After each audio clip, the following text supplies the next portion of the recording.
Bomba! Então para tudo que você tá fazendo, porque isso aqui é urgente, é breaking news e é uma bomba. Bora aqui direto pra notícia, que eu sei que você tava esperando por mais novidades como essa. Olha aí.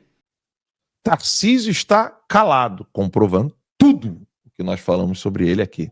Se você ainda tinha algum apreço por Tarcísio, você agora está vendo a quem ele serve ao não declarar apoio ao Flávio Bolsonaro. Para mim ficou claro.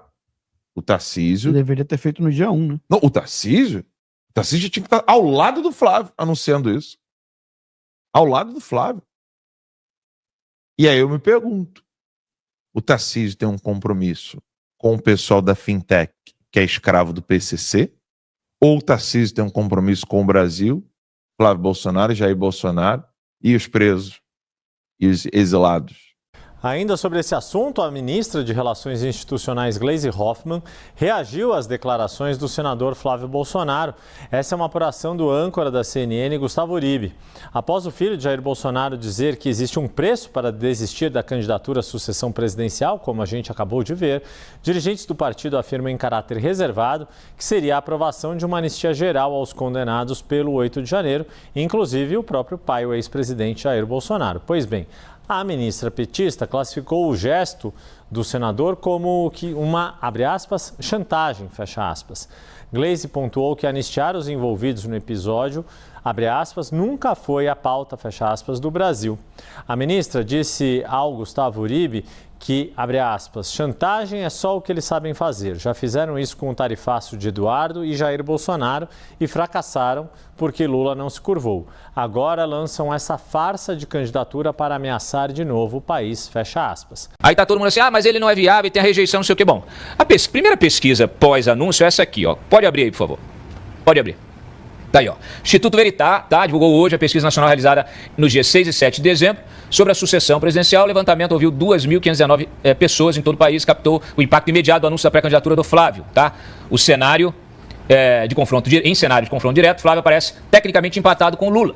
Nos votos totais, o atual presidente soma 39,8% contra 39,2% do senador, tá? 39 do Lula, 39 do Flávio. A diferença está dentro da margem de erro de 2 pontos percentuais. Nos votos válidos, Lula registra 50,4 contra 49,6, empate técnico dentro da margem de erro também, tá? O mesmo levantamento também mostra o Flávio com melhor desempenho entre os homens, o eleitorado masculino. 44,8% das intenções, enquanto o Lula lidera entre as mulheres, com 41,4%. O senador também supera o petista na faixa etária de 25 a 44 anos. E Lula mantém vantagem entre os eleitores mais jovens e entre os mais velhos. Flávio também aparece à frente de Lula entre os eleitores com ensino médio completo ou incompleto, com 44,7% das intenções de voto nesse segmento. Volta para mim, porque aqui, você que é um especialista em analisar pesquisa, tem uma experiência brutal nessa área, ô Léo, eu quero a tua avaliação, o que dá para extrair primeiramente. Mas eu já destaco aqui coisas que para mim são óbvias. A gente está comparando um senador, o nome de um senador, que agora representa um ex-presidente que está preso, incomunicável. E a gente está comparando com um presidente no exercício do mandato, com a máquina na mão, quebrando o país para distribuir programa social. Até gás, até botijão de gás está comprando a consciência e os eleitores para poder ser reeleito em 2026. Me parece que o Flávio está muito bem. Mas até quarta-feira passada, tínhamos o seguinte cenário. Bolsonaro preso e incomunicável num processo considerado por grande parte da população como um processo político. O fim do projeto Bolsonaro. Tínhamos também o Centrão comemorando o fato que Tarcísio, nesse cenário, estaria eleito, afinal carregaria consigo os votos bolsonaristas e o voto do centro contra o Lula, que implodiu qualquer possibilidade de esconder que ele era um radical maluco. Tínhamos o mercado surfando essa onda de que em 2026 elegeriam o seu cara. Então estavam segurando as pontas, eles tinham um bom plano. E no meio disso, tínhamos não apenas Flávio, mas todos nós assistindo a corrida eleitoral começar sem que pudéssemos palpitar. Bolsonaro preso e chantageado. Ou anuncia logo o candidato ou esquece a anistia. Como se pudéssemos confiar que Bolsonaro anunciaria o candidato e o centro ia cumprir sua palavra. E aqui duas coisas valem a pena serem lembradas. A primeira é o Ciro Nogueira anunciando que Tarcísio ou Ratinho poderiam unir a direita, já que Bolsonaro estava inviabilizado. A segunda é que Bolsonaro pode migrar para a prisão domiciliar apenas após as eleições na avaliação dos próprios ministros. E o mais incrível é que a matéria nem se constrange em dizer que isso se daria para evitar interferências de Bolsonaro no pleito eleitoral. Eu ouvi muito nos últimos dias que o Bolsonaro estava acabado, que o bolsonarismo estava morto e que agora era a vez de um nome diferente, um nome de centro, que iria unir a direita com o legado dos votos bolsonaristas. Tentaram te fazer acreditar que o Bolsonaro não poderia fazer mais nada, mas ele podia. Bolsonaro anuncia Flávio Bolsonaro como candidato. E aí, vocês vão votar anistia agora? De uma hora para outra, o Bolsonaro passou de chantageado a chantageador. Se não houver uma mobilização do centro, juntamente com o bolsonarismo, para se aprovar a anistia e tirar da cadeia idosos, mulheres, jovens, policiais, generais e o presidente Bolsonaro, Flávio se manterá na disputa e o resultado será, tá bom? Nem eu nem vocês, afinal, o bolsonarismo precisa do centro e o centro precisa do bolsonarismo. E eu vou um pouco mais além. O segundo turno vai ser entre Lula e Flávio Bolsonaro. O centro vai conseguir nada. Não vai conseguir nada. Se bem que, minto, o centro vai ter que se coligar com alguém. E dessa vez eu acho que a bola não tá com Lula. O mundo ideal de um bandido é aquele em que ele pode cometer vários crimes, fazer as maiores barbaridades, alcançar todos os seus objetivos com essas práticas e não ser punido por nada. O mais incrível é que esse mundo não só existe, mas foi, digamos, atualizado por certos ministros de certa Suprema Corte de certo país. Certo no sentido de algo ou alguém não determinado, não especificado, pois não são corretos nem verdadeiros os personagens, o tribunal e o país a que faço referência. O uso dos pronomes vale apenas como uma piada sem graça. E de que maneira o sonho de todo fora da lei foi melhorado? Os magistrados tiveram a permissão para cometer toda sorte de abusos, arbítrios e ilegalidades como se bandidos não fossem, mas heróis. Para muitos, super-heróis. Bastou a eleição de Jair Bolsonaro em 2018 para que a imprensa, que desistiu de ser imprensa, enxergasse nele uma ameaça à democracia. Foram mais de 4 anos de manchetes criativas que se esforçavam para vender Bolsonaro como um ditador, um tirano, alguém disposto a tudo para não deixar o poder. Não importava que ele estivesse disposto a diminuir o tamanho do Estado, a se empenhar em defesa da liberdade, contra o controle social. Todo e qualquer ato dele, toda e qualquer declaração dele era traduzida criminosamente como atos autoritários. As manifestações de apoio ao presidente só podiam ser antidemocráticas. Os fascistas, que se diziam antifascistas, esses sim eram os defensores da democracia. Se o autogolpe promovido por Bolsonaro não veio, se o golpe dele contra Lula não veio, a imprensa fajuta abraçou as narrativas do STF, as mentiras dos tiranos de verdade. O fascismo imaginário suplantou o fascismo real, com os boçais tomando o poder e iniciando a maior perseguição política da história do Brasil. O povo deixou de ser soberano. As leis passaram a ser ignoradas, inventadas ou interpretadas numa guerra abjeta e revoltante. Nada disso teria dado certo se os socialistas e comunistas mais ferozes e atrasados do mundo não contassem com suas fiéis parcerias camaradas nas redações daqueles que já foram ou ainda são os mais importantes veículos de comunicação do país. Durante muito tempo, a imprensa que se matou não viu nada de errado nos inquéritos ilegais tocados por Alexandre de Moraes. Durante muito tempo, o ministro do STF foi tratado como a muralha em defesa da democracia. Depois que Lula levou a eleição de 2022, os jornalistas mudaram de comportamento. Eles passaram a dizer que o STF extrapolou o seu papel, cometeu ilegalidades, mas que tinha sido necessário. Esse discurso terminava sempre com o mesmo apelo. É hora de o Supremo adotar a autocontenção e voltar a respeitar as leis, a Constituição. Isso não é jornalismo, isso é comportamento de bandido que foi apontado por profissionais sérios da área, que foi denunciado, mas nunca interrompido. Nas últimas semanas, novos textos assim voltaram à imprensa podre. No Globo, Malu Gaspar assinou o artigo "Derrotado o golpismo, é hora de o Supremo se conter". Ela escreveu o seguinte: está na hora de o Supremo voltar para seu quadrado, ser mais contido. Embutido nesse raciocínio está o reconhecimento de que o tribunal, Alexandre de Moraes em especial, foi além de suas atribuições em vários momentos. E tudo bem, porque foi por boa causa, mas agora chega. Com as tentativas igualmente criminosas de Gilmar Mendes, que tenta dificultar o processo de impeachment de ministros do Supremo, e Dias Toffoli, que decretou o sigilo máximo no caso do Banco Master, Malu Gaspar fez outro texto e cobrou a limitação de poder, que lhe parecia desnecessária e inconveniente até agora. Também no Globo, Merval Pereira publicou há poucos dias o artigo "Interesses não republicanos". Ele escreveu que os ministros do Supremo viraram entidades próprias e cada um atua de acordo com seu pensamento e seu desejo. Muito bem. O problema é que Merval também aceita a tirania para salvar a democracia. Fomos aceitando exageros de interpretação, mas, como era para defender a democracia, vá lá. E vemos a democracia ser corroída por aqueles que supostamente trabalharam para salvá-la.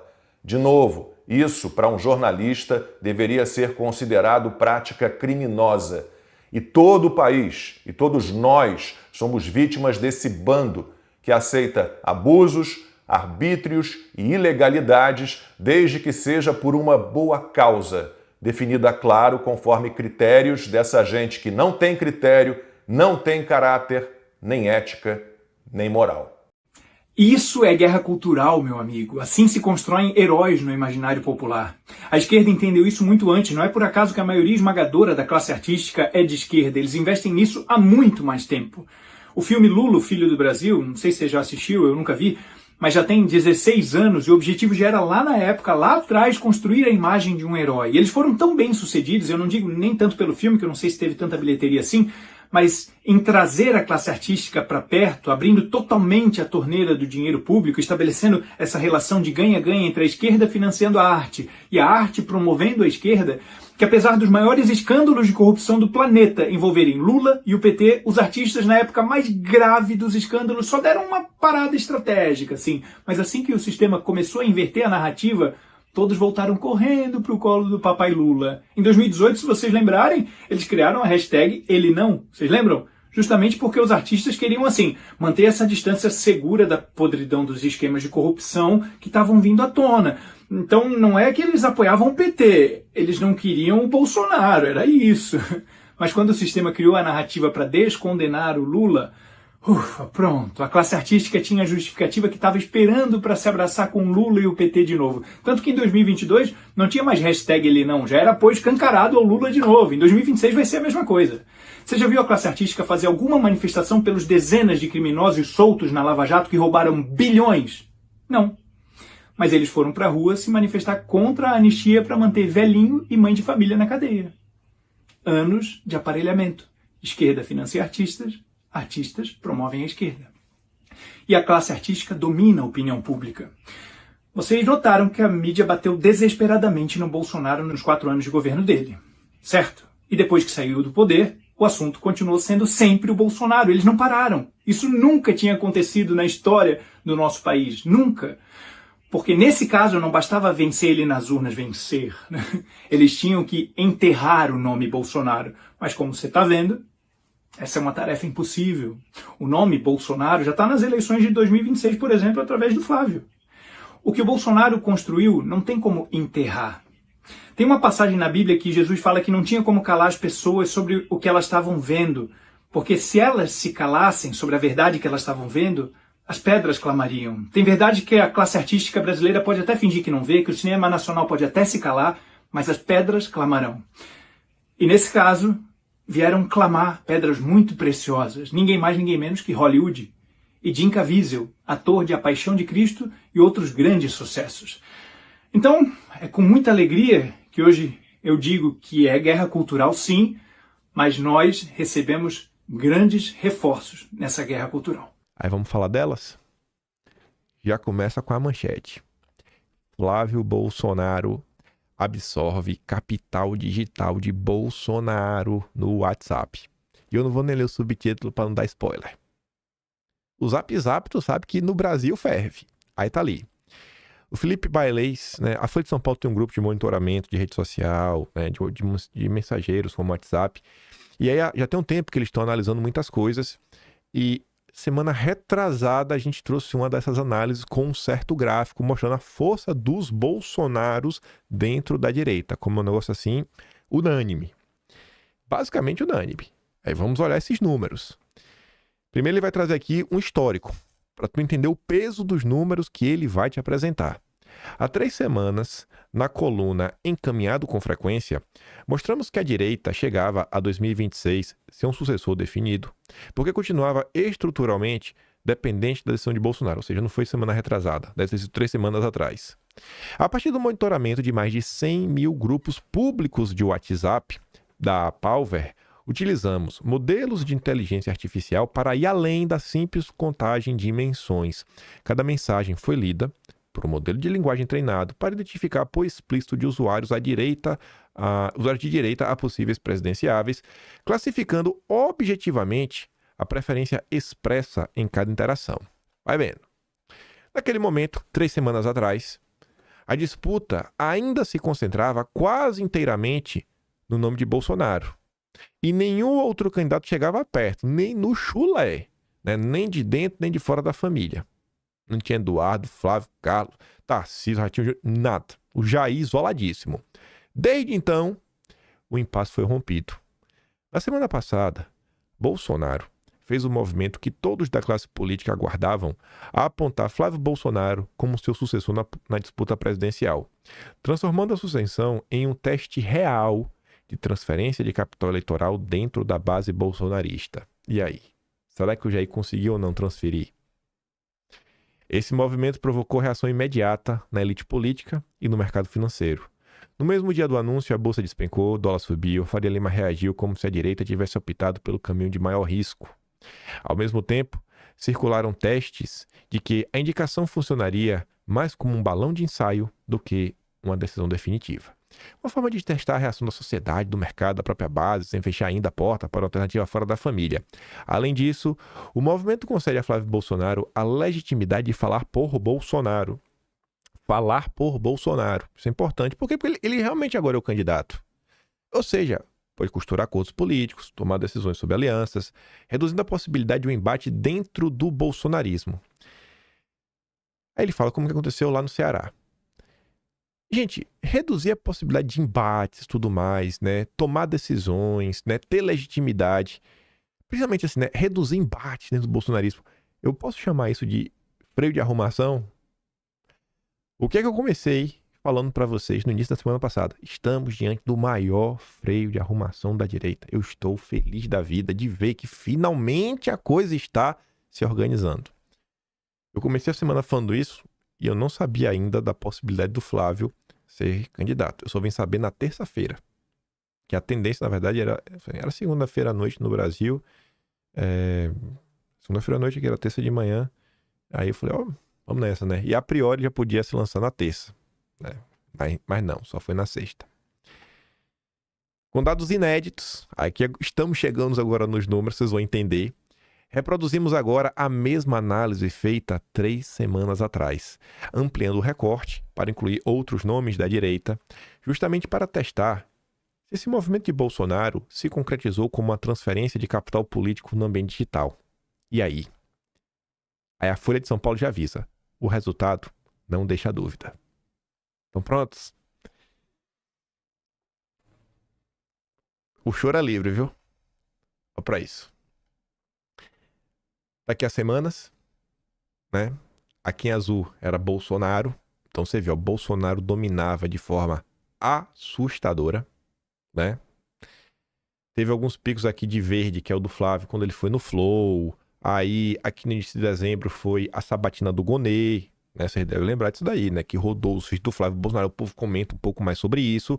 Quando não, tem esse verde musgo, que é o Eduardo Bolsonaro, que normalmente está mais em destaque. Eduardo.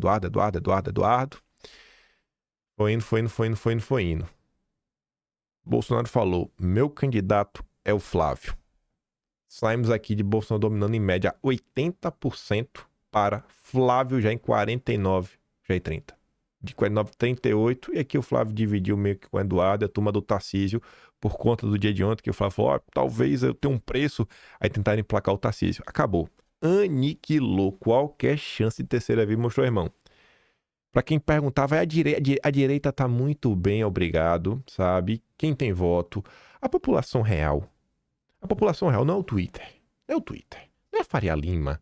Não são essas pessoas infladas, influenciadas. Não. O povão, muito bem, né? Passa muito bem, obrigado. O povão é Jair Messias Bolsonaro. Chorem, sabe? Joga no chão, grita. O povo é Jair Messias Bolsonaro. Pela primeira vez desde o início do monitoramento, Bolsonaro deixa de ser percebido como candidato de 26, sendo superado por Flávio, que ultrapassa a marca dos 50% de apoio explícito entre os usuários de direita nos grupos analisados. Aí você vê, ó, mesmo com a indicação explícita do pai, há ainda um grupo resiliente de mais ou menos 30% que prefere o nome do Jair para a disputa a despeito da situação jurídica. Eu tô nesse grupo aí. E o Flávio também tá. Se o Jair estiver livre, é ele de novo, bicho. Não tá nem aí. Jair Messias Bolsonaro. E agora, vê a sequência. Que aqui primeiro é só os números. Aí a Folha agora vai fazer uma breve análise. Aí eu falei que a gente ia voltar no 8% e que a gente ia voltar no Cláudio Dantas. Primeiro vamos voltar no 8%. A direita, 8% apenas, que é o Flávio Bolsonaro. E aí? E aí? É 8%? Rapaz, não parece ser 8 não, viu? Não parece ser 8 não. Você entende o que a Globo faz? A Globo tem que ser fechada e responsabilizada. Espero que seja pauta de campanha. Fechar a Rede Globo. E fazer com que eles paguem por tudo que eles já fizeram, né? Sou radical, né? Eu sou radical. Contra a Rede Globo, né? Não dá. Deixa eu voltar. Não deixa eu me empolgar, não. Aí, continuando. Após o anúncio, é possível notar um achatamento imediato do apoio à candidatura de outros nomes da direita. Falou, é o Flávio, os outros nomes... Acabou. Acabou a especulação. É o Flávio. O que confirma a tese central que vínhamos sustentando. Bolsonaro não apenas mantinha um capital digital da direita, como também Bolsonaro demonstrou a capacidade efetiva de transferência de seu poder. Ainda há tempo para recuos até o período de desincompatibilização, mas, à medida que a base se solidifica em torno do Flávio, mudanças de rota passam a ter um custo político crescente. Aí, olha só, declarações como a de que o senador admitiu a possibilidade de desistir da candidatura podem ter como plano de fundo a estratégia de pautar a imprensa como o que aconteceu ontem. Se eu falar xadrez 4D, aí o Dantas fala, o Dantas aí, né, quer surfar o hype bolsonarista. Até a Folha de São Paulo já entendeu. Sabe aquela coisa? Falem mal, mas falem de mim. O cara deu uma declaração. Que falou, mas eu conto. Você vê, bicho. Faltou o dia, né? 3 dias seguidos que só se fala de Flávio Bolsonaro, candidato. O Brasil inteiro já sabe. Quanto, gente, você não precisa pagar para você divulgar alguma coisa para o país inteiro e ter certeza que a mensagem chegou? Rapaz, é difícil você encontrar uma pessoa que não deve ter escutado nadinha sobre Flávio Bolsonaro nas últimas horas. Em que o seu nome foi manchete em todos os veículos. Que coisa, hein? A partir de agora, o principal termômetro será a reação das pesquisas e, sobretudo, a real capacidade de construção política de Flávio, variável que deve pesar diretamente na definição do cenário que chegará às urnas. Aí eu falei que a gente tinha que fazer uma repescagem, relembrar algumas coisinhas e colocar aqui, né, em, sei lá, de forma minimamente organizada, que eu coloquei o seguinte, né? Eu queria um título melhor. Eu não acho que condiz com o que estava na minha cabeça. Eu botei assim, ó, momento atual da direita. Mas não é só isso, né? Mas enfim, nesse presente momento, tem algumas coisas que acho que dá pra gente bater o martelo, que eu acho que realmente são muito boas, que a gente tem que olhar e bicho, nossa, velho, a coisa tá andando. Primeira delas, né? O maior freio de arrumação desde 2013, como eu venho insistindo pra vocês. O caso do Ceará, pra mim, ficou bem claro. O bolsonarismo, por muito tempo, teve a política do deixa disso. Deixa disso, deixa disso, deixa disso. E às vezes, quando tem assim, algum entreveiro, o pessoal às vezes prefere ficar até meio quieto. Quando tem aquele episódio lá no Ceará, e os meninos, os 3 filhos, pô, riscam o chão, e não foi qualquer riscada de chão. Você viu que, graças a Deus, já tá tudo de bem. Tá tudo bem, tudo em paz. Comentamos ontem, inclusive, como foi a conversa de Bolsonaro, inclusive com a senhora Michele, para falar, ó, até o Flávio, e eu quero que todo mundo fique em paz, viu? Todo mundo fique em paz. E do mesmo jeito que ele puxou a orelha da Michele, ele também puxou a orelha do Flávio e falou, ó, fique em paz com a Michele também. Não quero briga dentro de casa. E mandou o recado, Valdemar, não vem roer a corda não. E avisa aí o Pele Raiz que é o Flávio. E o Pele Raiz só fala nada. Valdemar, nota oficial, é o Flávio. Organizado. Michele Bolsonaro, isso aí, vamos, Flávio, beleza, bacana. E aí, volto a falar. Dá essa puxada de orelha na Michele Bolsonaro, gente, ela não é uma deputada estadual, deputado federal, alguém que se elegeu graças ao nome Bolsonaro, bicho, é a esposa do Jair. E o Jair, como todo marido, né, vai querer cuidar bem. Então, assim, foi um passo relativamente grande e a importância disso está muito mais na sinalização que você passa para a direita como um todo do que qualquer outra coisa. Porque você vem, assim, de vários embates, de várias pessoas que estavam colocando as asinhas de fora, até o caso da Emília, e você fala assim, ó, gente, na boa, deu, mas deu de vez. A gente não tá pra brincadeira, Lula tá destruindo o Brasil, o judiciário tá perseguindo todo mundo. Não dá pra todo mundo ficar aí brincando de meu projeto político e todo mundo querendo ser cacique. Vamos tentar entender como que nós chegamos até aqui. Então, ó, já deu. Já deu. Se os 3 estão dispostos agora a arriscar o chão, dar uma puxada de orelha até na Michele Bolsonaro, não tem mais tempo ruim para deputado, senador, para ninguém se engraçar. E o ponto focal disso é o quê? Manter a união, pô, manter a organização mínima. E parece que tá 100% junto, mas não só, que foi a união dos 3 irmãos. Não que os 3 irmãos não fossem unidos e tudo mais. Mas foi algo que você viu que realmente os 3 conversaram, né? Montaram ali um núcleo duro, falou, pô, vamos ver o que a gente vai fazer, vai deixar de fazer. E isso vem sendo uma construção que ao longo dos meses, eu acho que vem cada vez mais forte, seja no apoio ao Eduardo, que vem fazendo, agora o apoio ao Flávio, o que foi também o apoio de Eduardo e do Flávio ao Carlos, lá em Santa Catarina. A ponto da própria mãe deles, a Rogéria, fazer um tweet, pô, lindo de ver meus 3 filhos juntos e unidos, ainda mais nesse momento, pô, que Bolsonaro tá preso de forma injusta, sendo torturado. Foi sequestrado, tentaram extorquir Bolsonaro e não conseguiram. Aí você tem, agora, eu botei ali, ó, a direita tem um rosto, e é importante ter um rosto. Porque o rosto, cara, é aquela identificação, você sabe que, se você sabe, não fica naquela discussão. Porque quando tem a discussão, imagina, um prefere o Eduardo, aí o outro prefere o Flávio, aí o outro prefere a Michele, o outro prefere, sei lá, o Tarcísio. Aí às vezes as pessoas que todos iriam votar no mesmo candidato direito começam a brigar assim de uma forma que falam, bicho, quando tem um nome só, a briga já passou. A briga agora foi seu irmão. Para de encher o saco aí, que a direita já tem um candidato. É o Flávio. Para de encher o saco. Pronto. Já reduziu as brigas internas. Quem realmente está preocupado, está alinhado, derrotou o Lula de verdade, acabou. Acabou. Agora é marchar e derrotar o Lula em 26. E eleger um presidente antissistema, que é o Flávio, com uma grande bancada de direita na Câmara e em especial no Senado. Aí você pega a questão do rosto para além de evitar as confusões, a força simbólica e memética. Porque agora a galera pode basicamente começar a fazer campanha. A quantidade de memes que já rolaram, aquela foto que eu tô usando mesmo aqui em vídeo, eu peguei lá no Twitter. O pessoal já fez o Flávio como presidente e tudo mais, sabe?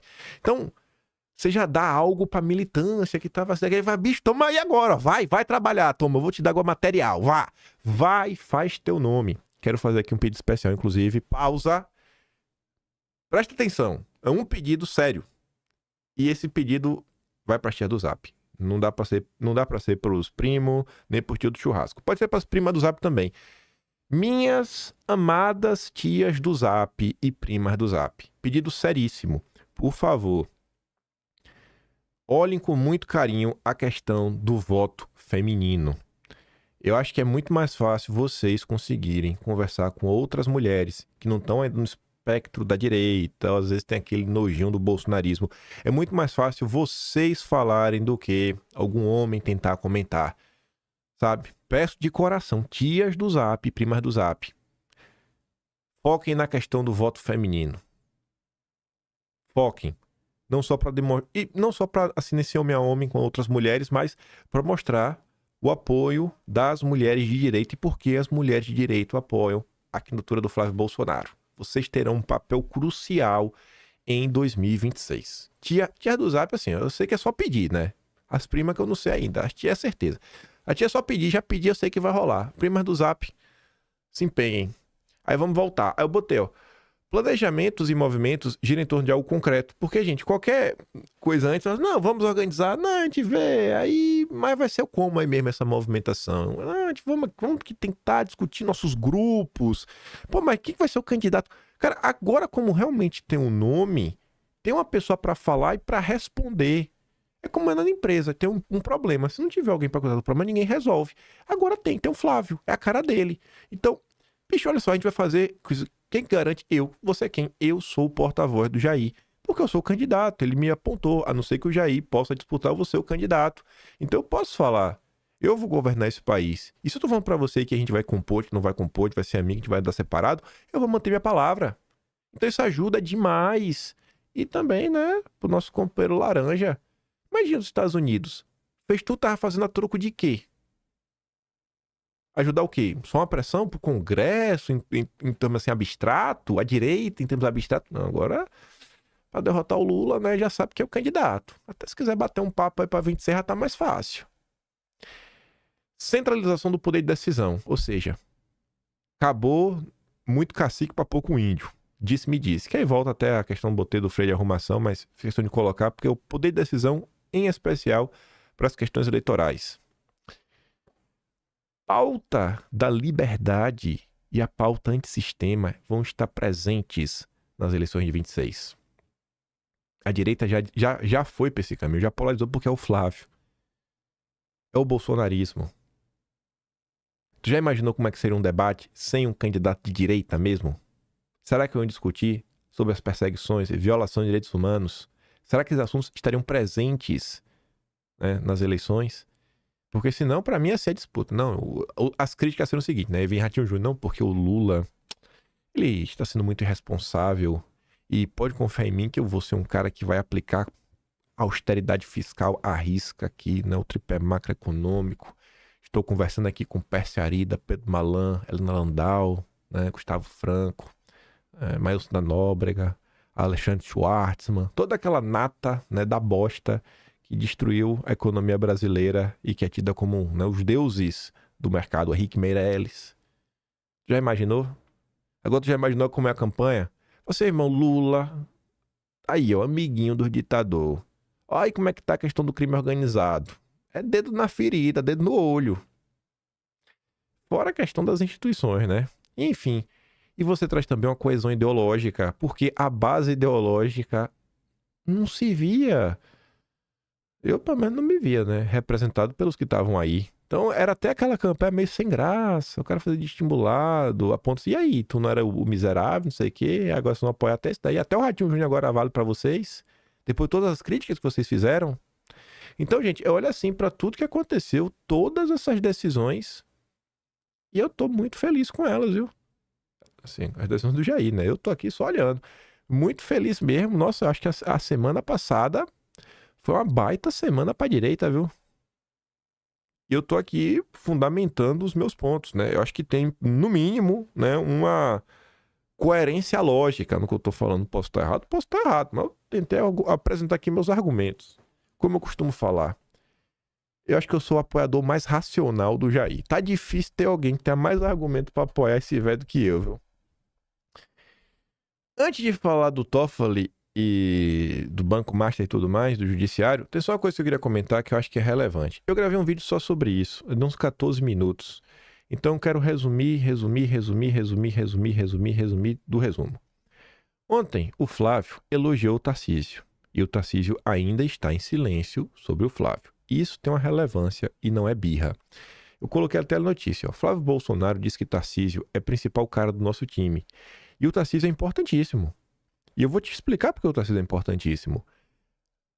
São Paulo é o maior estado eleitoral, assim, estado eleitoral, não tem número de eleitores, mas de disparado. Então, se o Tarcísio chegar forte na eleição de 26, com 65, 70%, eu acho muito difícil. Uns 65%, bicho, e transferir esses votos todos para o Flávio, gente, essa diferença aí, meu amigo, bate de frente com o Nordeste fácil, porque é o maior colégio eleitoral do país. Só que a gente está diante de um certo problema, que é o seguinte, essa não fala do Tarcísio, isso não é bobagem, e quando você junta ela ao que a turma da Faria Lima está fazendo, eu acho que tem algo que eu estou chamando de efeito Moro. E eu coloquei ali, ó, cuidado com o efeito Moro. E o que eu falei em uns 15 minutos, e vou tentar reduzir aqui de uma forma muito mais rápida. Sérgio Moro era a segunda pessoa mais popular do Brasil, eu acho que nas últimas décadas, dentro do espectro da direita. Ele só não foi tão popular quanto Bolsonaro. Era o Super Moro, o Moro que fez, que aconteceu, e era alguém que facilmente você conseguia associar uma pauta que era bem vista pela direita, que era a prisão do Lula. O Moro estava nos jornais, nas revistas. A imagem dele foi construída ao longo dos anos. Prendia bandidos corruptos, né, políticos corruptos. E por conta disso, os tropeços do Moro eram relevados. Porque tinha essa aura. Pô, não, Moro, mas deixa lá, o jeito dele é meio assim. E aí, os tropeços do Moro foram relevados, não só da vida dele enquanto um juiz, como quando ele começa a ser político, quando ele vira ministro. Então, assim, ó, o Moro levou ele no zabó. O pessoal ficou puto, mas não, o Moro não é tão ideológico, ele não entende essas coisas. Aí depois, sei lá, a falta de colocar o corpo em campo. Tinha aquelas tretas, nomeação na PGR, alguns projetos de lei. O Moro falava, daí veio a pandemia, que teve até aquele vídeo depois da reunião ministerial, que você viu que o Bolsonaro tava cobrando, né? E falou, pô, o Moro é meio fica assim, em silêncio, tudo mais. A Vaza Jato, o pessoal foi lá, apoiou o Moro, não quis nem olhar, porque tinha uma imagem. Só que o que acontece? Quando o povo perde a paciência com o Moro, eu acho muito difícil chegar nesse ponto com o Tarcísio. Acho que pode ter algo similar, mas não nesse ponto. Mas quando teve que Moro realmente foi uma traição, você vê que o pessoal começa a olhar para trás, e aí o pessoal não ficou chateado com o Moro só por causa da traição.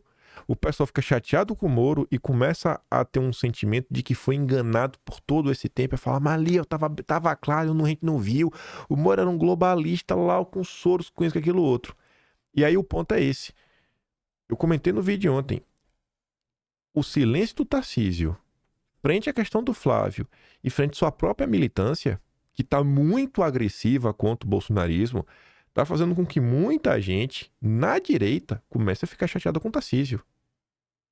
E a gente precisa do Tarcísio forte em 26. Então, assim, o Tarcísio ele também tem que ter esse olhar de rede social. E ele tem gente ao redor dele que presta atenção nisso.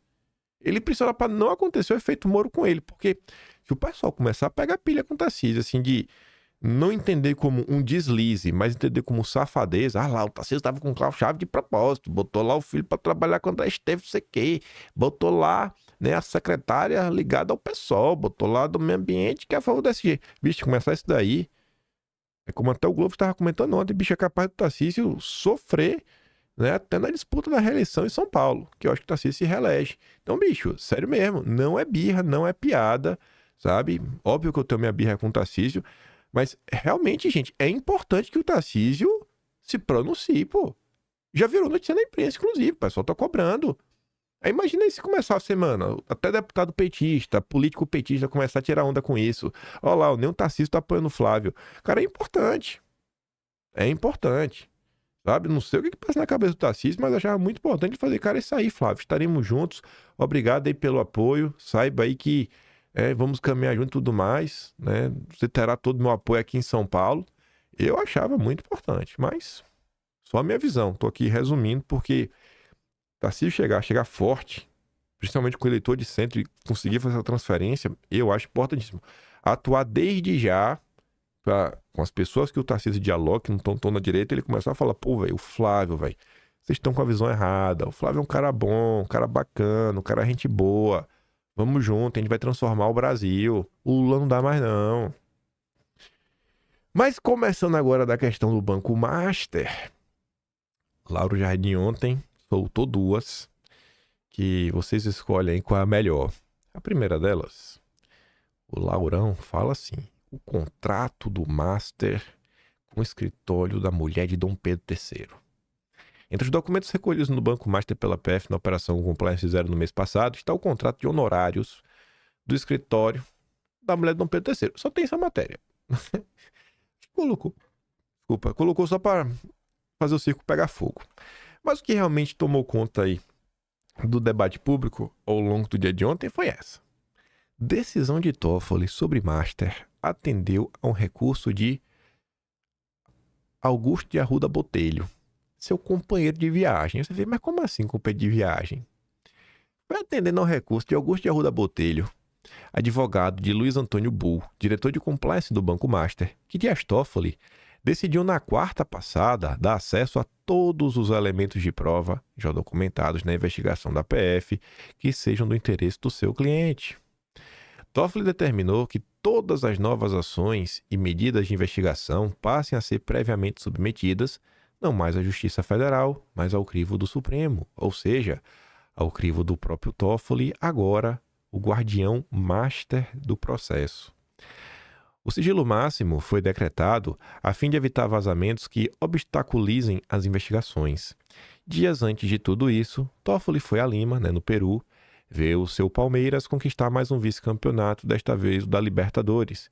Viajou no jatinho privado do empresário Luiz Oswaldo Pastore. Com os dois batendo a bola no mesmo voo, estava, olha a coincidência, Arruda Botelho. Aí eu já fui dar um bisu, né? Eu tava dando bisu e fui pegar umas coisinhas curiosas. Quem não sabe quem é Augusto de Arruda Botelho, é esse rapazinho aqui, ó, ganhando medalha do Lula.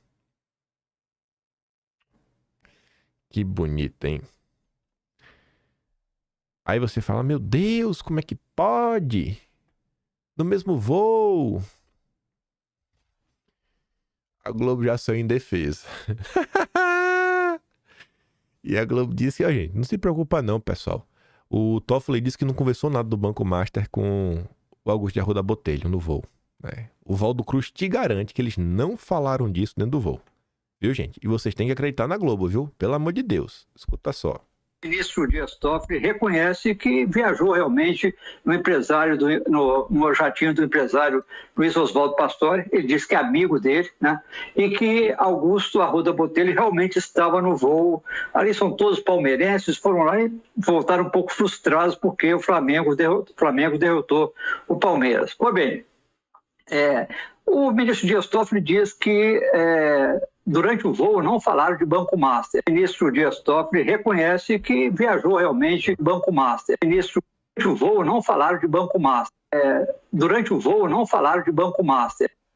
Durante o voo não falaram de Banco Master, gente. Pelo amor de Deus, né? Vocês aí...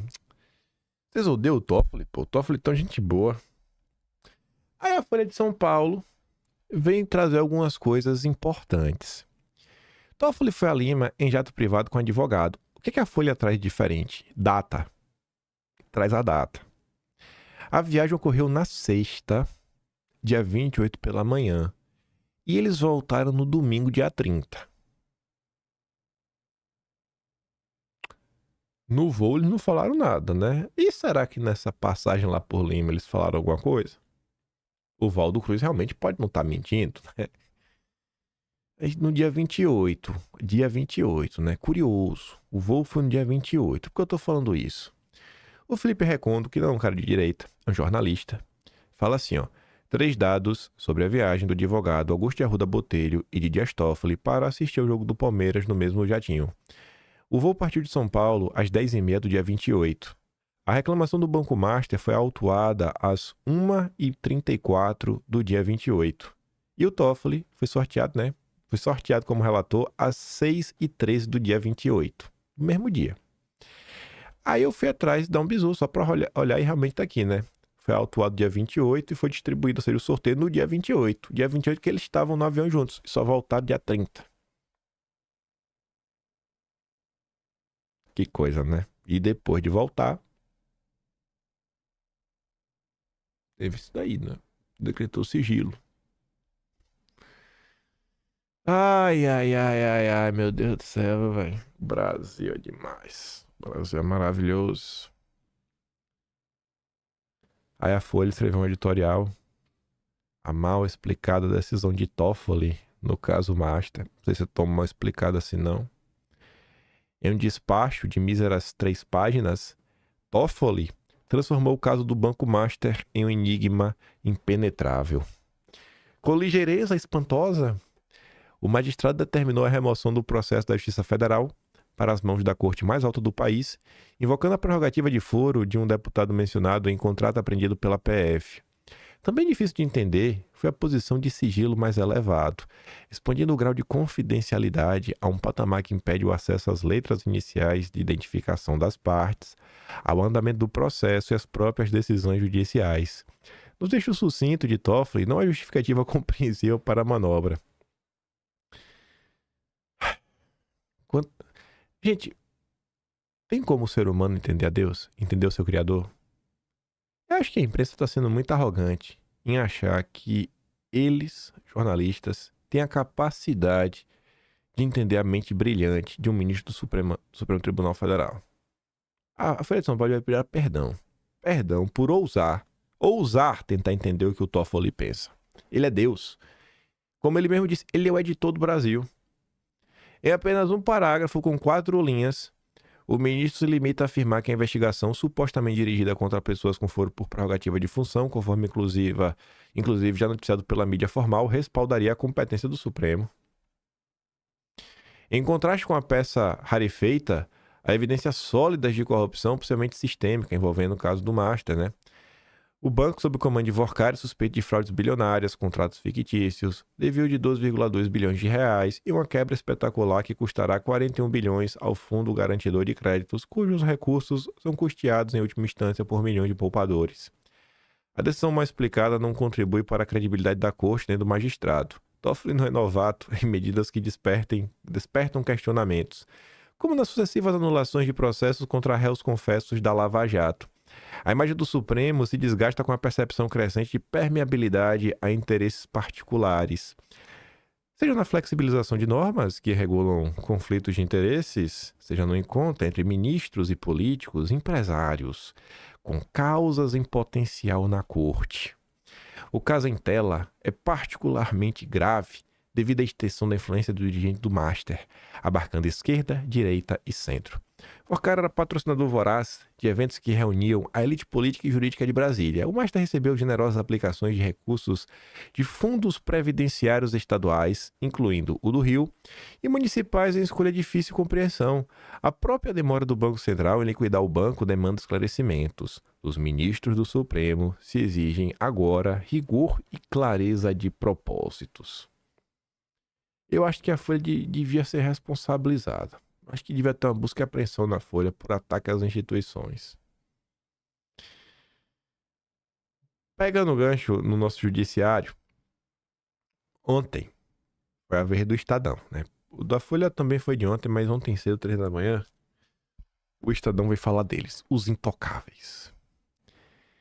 Aí o Estadão começa a falar do caso do Monark, né, só para ter de exemplo, mas a coisa é muito mais ampla. Falando o seguinte, a condenação do Monark, o chamado Flávio Dino, que na época era ministro da Justiça, de tirânico e gordola, diz menos sobre os modos do youtuber e mais sobre a instituição que excretou essa sentença. Quem exerce o poder se expõe voluntariamente ao criticismo social. O ordenamento jurídico brasileiro é explícito. A autoridade tem o dever de tolerar mais críticas. Hoje, porém, a sensibilidade dos ministros transformou-se numa espécie de direito fundamental. O caso é apenas a fotografia de um filme mais tenebroso. Um judiciário que passou de guardião das liberdades à vanguarda do autoritarismo. Desde o inquérito das fake news, o Supremo arrogou para si o papel de polícia de opinião. Censurou matérias jornalísticas, derrubou perfis inteiros, impôs um regime de vigilância política que o Congresso jamais aprovou. Tudo isso com aplauso do Estadão. Não é que o judiciário julgue excessos de Estado, ele próprio se tornou excesso, graças ao apoio do Estadão. A acusação de monarca por injúria expõe a crescente hostilidade da magistratura à liberdade de expressão, quando uma juíza federal afirma que críticas duras a um ministro abalam a confiança nas instituições, ela inverte o fundamento da democracia. A confiança nas instituições só existe quando seus integrantes suportam o dissenso, não quando suprimem. A condenação da jornalista Rosane de Oliveira, do jornal Zero Hora, a pagar R$600 mil por divulgar dados públicos do salário de uma desembargadora mostra que o problema não é episódico, é sistêmico. E tudo isso aconteceu com o apoio do Estadão, da Globo, da Folha, da Veja, do Metrópolis, do Centrão, do PT, da Faria Lima. Mas o importante era derrotar o Bolsonaro, né? Ambos os casos expõem, por sinal, outro ingrediente desse caldo tóxico, o corporativismo togado. Ministros protegem ministros. Tribunais blindam tribunais. E qualquer crítica é tratada como ataque à democracia. A personalidade dos juízes transforma-se em extensão da própria ordem constitucional. Mas quando a direita alertava isso, né, falava, bicho, vocês estão tratando crítica como ataque. A imprensa está chamando crítica de ataque. Vocês criaram isso. É incrível a cara de pau dessa gente, agora tenta pagar de vítima. A pretexto de tutelar 213 milhões de pequenos tiranos soberanos, na infame expressão da ministra Carmen Lúcia, o Supremo encoraja o destempero de grandes tiranos blindados por togas e por um sistema que não admite contestação. Bolsonaro contestou, vocês vão que ele estava dando golpe. Era um ataque organizado para deslegitimar as instituições. Não era contestação. Vocês criaram esse cenário. Flávio Dino, por sinal, já chamou Bolsonaro de serial killer, genocida, acusou o Congresso inteiro de cometer um golpe, referindo ao impeachment da Dilma. E aí, pelos critérios utilizados no caso do monarca, essas declarações do Flávio Dino seriam classificadas como ataque às instituições, mas o peso da lei e da moral, né, no Brasil varia conforme o endereço institucional de quem fala. Petista pode falar tudo. Quando o Dino calunia é política, quando o Dino é o alvo, aí é crime. O judiciário está se tornando a passos largos um poder que pune antes que haja tipificação, censura antes de julgar e se protege antes de proteger direitos. Quando os juízes criminalizam quem os critica, deixam de ser guardiões da Constituição e tornam-se arquitetos de sua destruição. O Brasil não precisa de magistrados que se blindem da opinião pública, precisa de magistrados que a suportem e a respeitem. Precisa, acima de tudo, que os representantes eleitos de seus 213 milhões de cidadãos os defendam dos tiranos togados. Para essa turma que está preocupada, é porque eles sabem que está cada vez mais insustentável. Aí volta do que falamos sobre o Flávio. Essa pauta vai estar presente na eleição. Porque um candidato a deputado federal, gente, aparece ali 2, 3 segundos na TV, não tem debate de deputado federal. Essas questões estarão em debate. Debate, censura, perseguição, casos concretos. Se falará da Débora do Batom. Eu tenho certeza que Flávio Bolsonaro vai falar da morte do Clezão, como o Estado brasileiro matou o Clezão. E aí? Muita gente nunca ouviu essas histórias. Vai ficar sabendo. E talvez ao ficar sabendo disso, vai falar, pô, bicho, tem como deixar o Lula no poder, mas não. Realmente, o judiciário passou de todos os limites do aceitável. Já que eu tô aqui, não vai ficar tão longo o vídeo hoje, não. É porque tem outro aqui na sequência. E essa matéria é boa, porque por mais que a Thaís Oyama faz algumas críticas pertinentes, ela parte de uma fake news gigantesca. E eu realmente acho que a fake news é por desconhecimento, não por safadeza. E chegará lá. Ela fala o seguinte, né? Devaneio napoleônico de Dom Pedro III atesta que o Supremo foi longe demais. Chandex diz que não há no mundo poder judiciário tão forte quanto o Brasil. O devaneio napoleônico foi proclamado em evento nesta semana, né? Para explicar à plateia por que o motivo do judiciário sofrer tantos ataques contínuos dos seus inimigos. Segundo ele, uma reação proporcional à grandeza da instituição, que ele poderia ter enaltecido como atuante, independente, inquebrantável, outra dezena de adjetivos de que seu vasto vocabulário de juiz certamente dispõe. Preferiu dizer que é porque o judiciário brasileiro é forte, segundo ele, o mais forte das galáxias. Faz tempo que forte deixou de ser um adjetivo inocente. Na tradição da ciência política, que fala em estados fortes e estados fracos, os Estados Unidos da Guerra Fria eram um modelo de estado fraco, por ser descentralizado e baseado no sistema de freios e contrapesos. O estado forte, por excelência, era a União Soviética, centralizado, opaco, autoritário.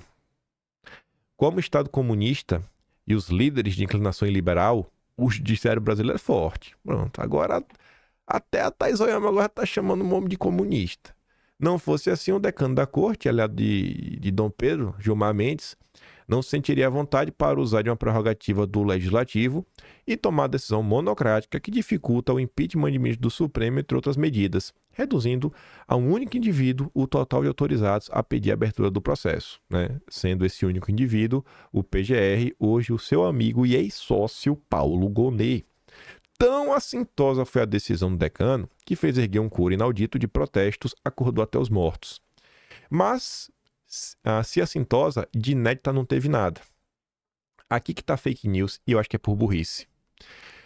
Foi Dom Pedro III que abriu a picada, e não com um único golpe de facão. Olha só, quando em 2019 passou a presidir um inquérito aberto de ofício que criou a bizarra figura do ministro investigador, julgador e vítima potencial, aqui que está o ponto, ó. Muita gente se calou porque os alvos eram os desprezíveis bolsonaristas. Não!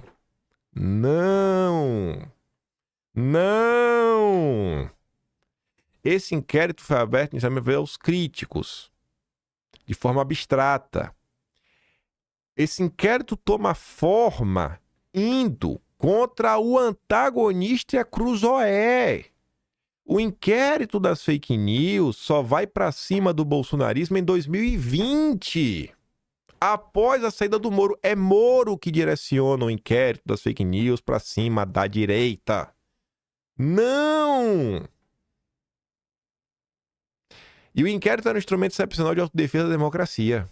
Quando no mesmo ano ele censurou o site da revista Cruzeiro Antagonista. Mas foi isso. Isso é o início do inquérito. E a imprensa se calou.